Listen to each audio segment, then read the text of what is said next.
ఎవరు మీరు? ఎక్కడి నుంచి వచ్చారు? ఏం చేస్తున్నారు? ఏంది ఈ ప్రైవేటు సైన్యాలు? ఏం చేద్దామనుకుంటున్నారు?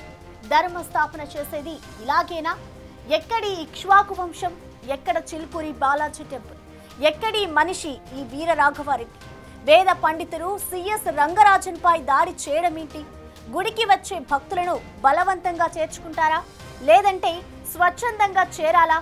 అసలేంటి ఈ రామరాజ్యం కాన్సెప్ట్?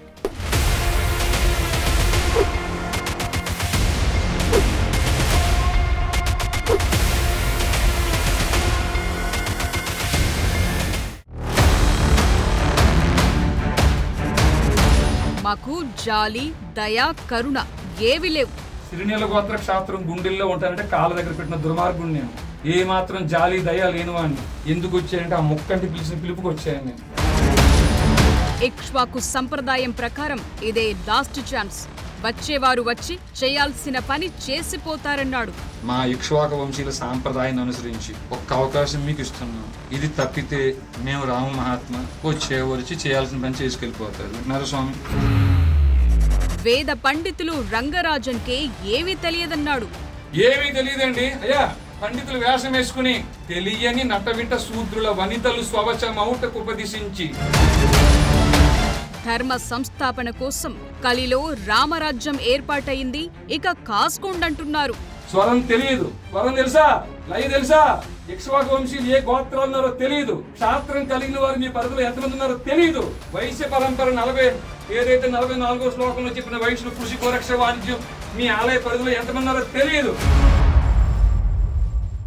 చూశారుగా, ప్రాణం ఇవ్వడానికైనా తీయడానికైనా సిద్ధమే అంటూ రామరాజ్యం ప్రైవేట్ ఆర్మీలో ఈ ప్రమాణ స్వీకారాలు ఇవా ధర్మ సంస్థాపన కోసం చేయాల్సిన పనులు.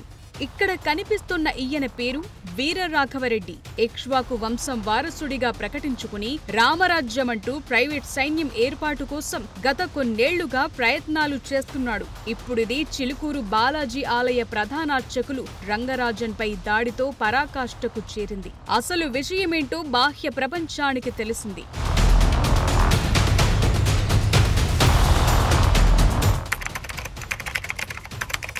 ఈ నెల 7న ఇలా 20 మంది దాకా రామరాజ్యం ప్రైవేట్ ఆర్మీ సభ్యులు చిలుకూరు బాలాజీ టెంపుల్కొచ్చారు.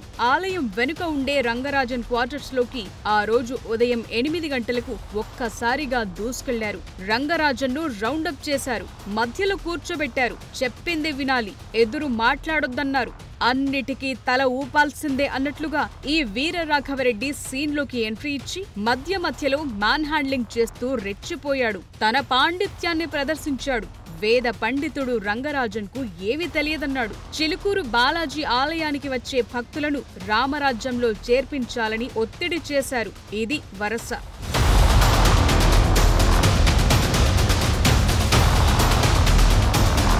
ఈ డిబేట్ జరుగుతున్నప్పుడు రంగరాజన్ కూడా బెదరకుండా కొన్ని ప్రశ్నలు వేశారు. మధ్యలో ఈ వృద్ధ బ్రాహ్మణుడు అడిగిందేంటంటే రాజ్యాంగం కత్తిపట్టి చంపమంటుందా అని ప్రశ్నించారు. అయినా అవతలి వారు వినలేదు.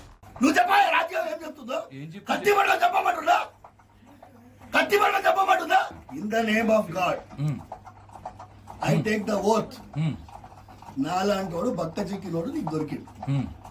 ఇదే పని. పైగా ఈ వీడియోస్ ను మ్యాన్ హ్యాండ్లింగ్ చేసేది కట్ చేసి ముందు వెనుక ఎడిట్ చేసి వదిలారు. ఎంత ధైర్యం! ఎవరి అండ చూసుకుని ఇంత తెగింపు! అసలు ఇలాంటి పరిస్థితి, ఇలాంటి రోజు వస్తుందని ధర్మ సంస్థాపకులు ఊహించి ఉండకపోవచ్చు. అంతెందుకు, చిలుకూరి ప్రధానార్చకులైన రంగరాజన్ అస్సలు ఎక్స్పెక్ట్ చేసుండరు.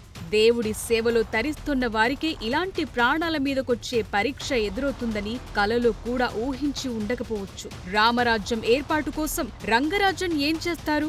భక్తులను బలవంతంగా ప్రైవేట్ ఆర్మీలో చేర్పించడం ఆయన బాధ్యత. ఇలా బెదిరిస్తే పనులు జరుగుతాయా అంటే కానే కాదు. ఇప్పుడేమైంది? రెచ్చిపోయిన వీరరాఘవరెడ్డి అరెస్ట్ అయ్యాడు. ఆయన మాటలు విని వెనుక నడిచిన వారు ఇరుక్కున్నారు. సిఎస్ రంగరాజన్ ఇచ్చిన ఈ కంప్లైంట్ కాపీ ఒక్కసారి చూడండి.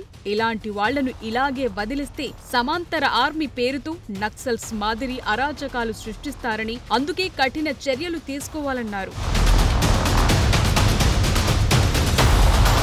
ఇక్కడ మ్యాటర్ ఏంటంటే ఉండాల్సిన వాళ్లకు భక్తి ఉంది, ధర్మం కోసం చేయాల్సింది చేస్తున్నారు, జరగాల్సింది జరుగుతుంది. కానీ అన్ని ఓవర్ నైట్ అయిపోవాలి, అంతా చెప్పినట్లు వినాలి, మోరల్ పోలీసింగ్ మాదిరి చేసేసిన పరిస్థితి ఈ రామరాజ్యం ఆర్మీది. మన దేశంలో రాజ్యాంగం ఉంది, చట్టం ఉంది, ఒక పద్ధతుంది.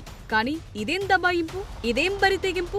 భక్తులు గుడికొచ్చేది ప్రశాంతత కోసం, దేవుణ్ణి వేడుకోవటం, కోరికలు నెరవేరితే మొక్కులు తీర్చుకోవటం కోసం. అంతేగాని ఇలాంటి అగ్రెసివ్ సంఘాల్లో చేరటానికి కాదన్నది మొదట గుర్తుపెట్టుకోవాలి. గుడిలో పూజారులున్నది భక్తులను ఏదో ఒక సంస్థలో చేర్పించటానికి, అంతకంటే కాదు. పూజారి చెప్తే కళ్ళు మూసుకుని వెళ్లి జాయిన్ అయ్యే భక్తులు కూడా ఇవాల్టి రోజుల్లో లేరు. న్యాయం, అన్యాయం, ధర్మం, అధర్మం, విచక్షణ ఇవన్నీ చాలా మందికి తెలుసు. వారిని ఉద్రేకపరిచి ఉద్వేగంలో ఏవేవో పనులు చేయించాలనుకుంటే మాత్రం ఇదిగో ఇలాగే వీరరాఘవరెడ్డి మాదిరే పరిస్థితి తయారవుతుంది. కేసులు, జైళ్లు, కోర్టులు, చిక్కులు. మధ్యలో ఏం మిగిలింది?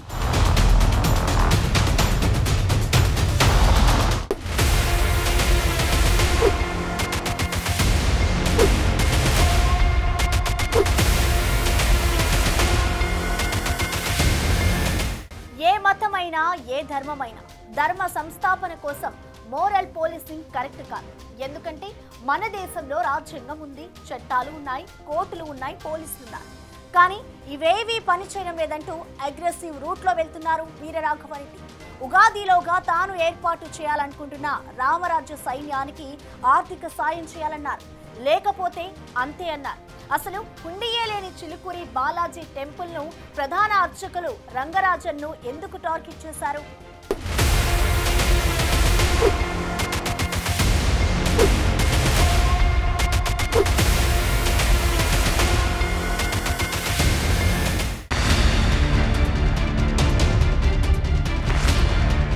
కలిలో రామరాజ్యం. ప్రైవేట్ సైన్యంలో చేరటానికి దరఖాస్తులు ఆహ్వానించారు. 10th ఫెయిల్ ఆర్ పాస్ అన్నారు. 20 ఏళ్ల నుంచి 50 ఏళ్లుండాలి. 2 కిలోమీటర్లు పరిగెత్తే కెపాసిటీ కావాలన్నారు. అంతే, నెలకు 20,000 జీతమిస్తాం, ఫ్రీ మీల్స్, అకామిడేషన్. ఇది ప్రకటన. ఎక్కడి కలి రామరాజ్యం ఆర్మీ? వీళ్లతో ఏం చేయిస్తారు? ఎందుకు రెచ్చగొట్టటం? ఇలా బరి తెగించి ఏకంగా చిలుకూరి బాలాజీ టెంపుల్ ప్రధాన అర్చకులనే బెదిరించటం. సావటానికైనా, అవసరమైతే చంపటానికైనా సిద్ధమే అంటూ ప్రమాణం చేయిస్తారా? అసలు వీళ్లంతా ఏ కాలంలో ఉన్నారన్న ప్రశ్నలు తెరపైకొస్తున్నాయి.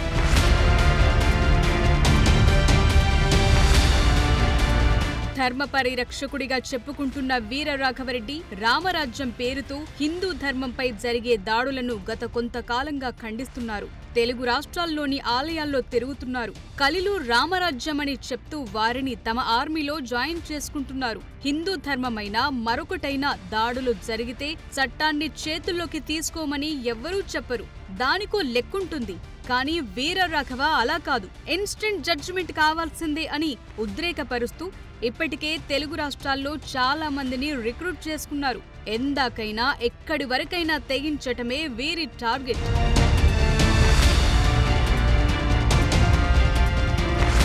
ఇదే వీరరాఘవరెడ్డి తెలుగు రాష్ట్రాల్లో ఇన్ని ఆలయాలున్నా కేవలం చిలుకూరు బాలాజీ టెంపుల్ కు వెళ్లి అక్కడి ప్రధాన అర్చకులైన రంగరాజన్నే ఎందుకు టార్గెట్ చేశారన్న కోణంలో పోలీసులు దర్యాప్తు చేస్తున్నారు. చిలుకూరు బాలాజీ ఆలయానికి వంశపారంపర్యంగా అర్చకుడిగా వ్యవహరిస్తోన్న రంగరాజన్ ధార్మిక వ్యవహారాలపై తన స్టాండ్ చెప్పటంలో ఏనాడు వెనుకంజ వెయ్యలేదు. సికింద్రాబాద్ ముత్యాలమ్మ ఆలయ ఘటన జరిగాక ఆ ప్రాంతానికి వెళ్లి నిందితులను కఠినంగా శిక్షించాలని డిమాండ్ చేశారు. AP deputy CM Pawan Kalyan చేసిన సనాతన హిందూ బోర్డు ఏర్పాటు డిమాండ్ కు రంగరాజన్ మద్దతిచ్చారు. మంచివాడు అయ్యేపటికనే మేము బతున్నాం. ఇక్కడ అంతా వచ్చిన భక్తులను కూడా దూరం కొట్టకుండా అందరినీ దగ్గర గుంజి అందరికీ మంచిగా చేసి తోలిస్తాడు. కానీ ఎవరి దూరం కొట్టలేదు ఆయన. కానీ ఆయన అంత పూర్తి చేయాలని అంత ఖచ్చితంగా ఏమున్నది. దేవాదాయ శాఖ పరిధిలోకి తీసుకెళ్లకుండా సొంతంగా నిర్వహిస్తున్నారు. హుండీ పెట్టలేదు. భక్తుల నుంచి రూపాయి అడగరు. దర్శనాల్లో ప్రోటోకాల్ ఉండదు. ఎంత విఐపి అయినా, కామన్ భక్తుడైనా ఒకటే లైన్లో రావాలి, దర్శించుకోవాలి. ఇది చిలుకూరి బాలాజీ టెంపుల్లో క్రమశిక్షణ.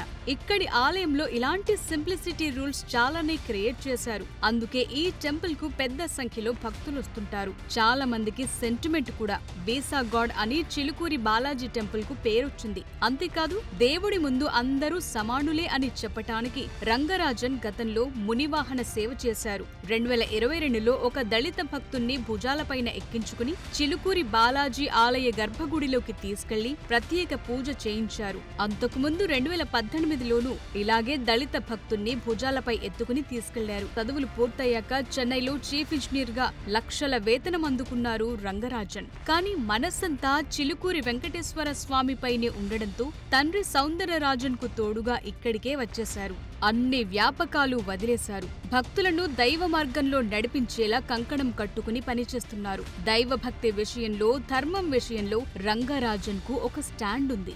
నమ్మిన సిద్ధాంతాల కోసం పనిచేసే మనిషి ఆయన. మేము ఇన్ని సంవత్సరాల నుంచి ఇక్కడ మా అయ్యగారు అయితే మాకు ఆయన ఉంటూనే బతికినాం. మేము ఎంత గొడవలు వచ్చినా ఏది వచ్చినా ఆయన అన్ని తట్టుకున్నాడు. ఆయనకి ఇంత బాధ అయితే ఎప్పుడు రాలేదు. ఇప్పుడు ఆయనకు అట్లా అయిందంటే మాకే చాలా బాధ అవుతుంది. ఆయనకి ఎంత బాధ అవుతుంది. రంగరాజన్ పై దాడి జరిగిందని తెలియగానే చాలా మంది ఫోన్ చేసి పరామర్శించారు. విహెచ్పి సహా చాలా సంస్థలు కూడా ఖండించాయి. AP deputy CM Pawan Kalyan కూడా రియాక్ట్ అయ్యారు. దాడి దురదృష్టకరమన్నారు. ఈ దాడిని ఒక వ్యక్తిపై చేసినట్లుగా కాకుండా ధర్మ పరిరక్షణపై జరిగిన దాడిగా భావించాలన్నారు. కొన్ని దశాబ్దాలుగా రంగరాజన్ ధర్మ పరిరక్షణకు, ఆలయాల వారసత్వ సంప్రదాయాలు, పవిత్రతను కాపాడేందుకు తప్పిస్తున్నారని గుర్తు చేశారు. రామరాజ్యం అనే సంస్థ సభ్యులమని చెప్పి దాడి చేసిన మూక వెనుక ఎవరున్నారో పోలీసులు నిగ్గు తేల్చాలన్నారు.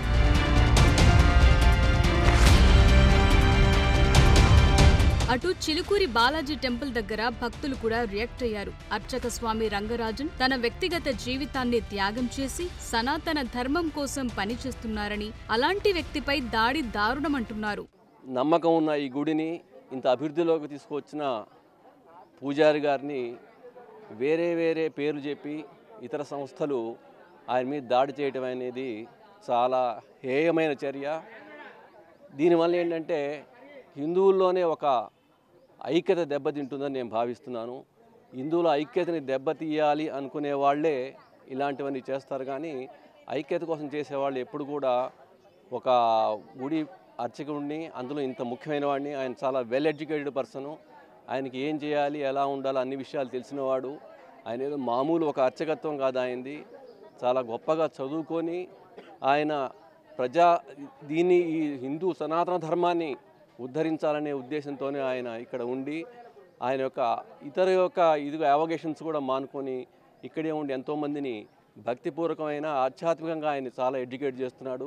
దేవుంది అదృష్టమైన, కానీ అట్లా కొట్టి హింసించడము అలా చేయడం ఎంతవరకు అయితే నిజంగా చాలా తప్పు అన్నట్లు. ఒక పూజారిని కొట్టడం నాకైతే నచ్చలేదు. ఎందుకంటే అంత మంచి వ్యక్తిని ఆయన ఏమన్నాడు, ఏమన్నా దోచుకున్నాడా, లేక ఏమన్నా బంగారం నుంచి ఏమన్నా దోచుకున్నాడా, ఏమన్నా పూజలు ఎత్తుకపోయిండా, లేదా ఏమన్నా మోసం చేసిండా.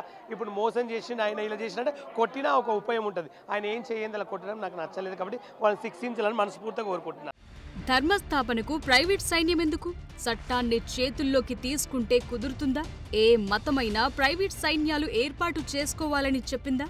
సైన్యం ఏర్పాటు చేసుకుని ఏం చేద్దామని? దాడులకు ఉసిగొల్పితే ఎవరిది బాధ్యత? ఇలాంటి ప్రశ్నలన్నీ ఇప్పుడు తెరపైకొస్తున్నాయి. గతంలోనూ శ్రీరామ్ సేన అనే సంస్థ బెంగుళూరు పబ్బుల్లో యువకులపై భౌతిక దాడులకు దిగింది. సంప్రదాయాలకు భిన్నంగా వెళుతున్నారంటూ దాడులు చేశారు. అప్పట్లో ఆ ఘటన సంచలనమైంది. ఇదంతా మోరల్ పోలీసింగ్ కిందకొస్తాయి. ఇప్పుడు రామరాజ్యం వీరరాఘవరెడ్డి ఆవేశం ఇంతకు మించి. ఎందుకంటే ఆలయంలో అర్చకుణ్ణి బెదిరించటమంటే తెగింపుతనమే. అందుకే అందరి నుంచి విమర్శలు పెరుగుతున్నాయి. కఠినంగా శిక్షించాలన్న డిమాండ్లొస్తున్నాయి.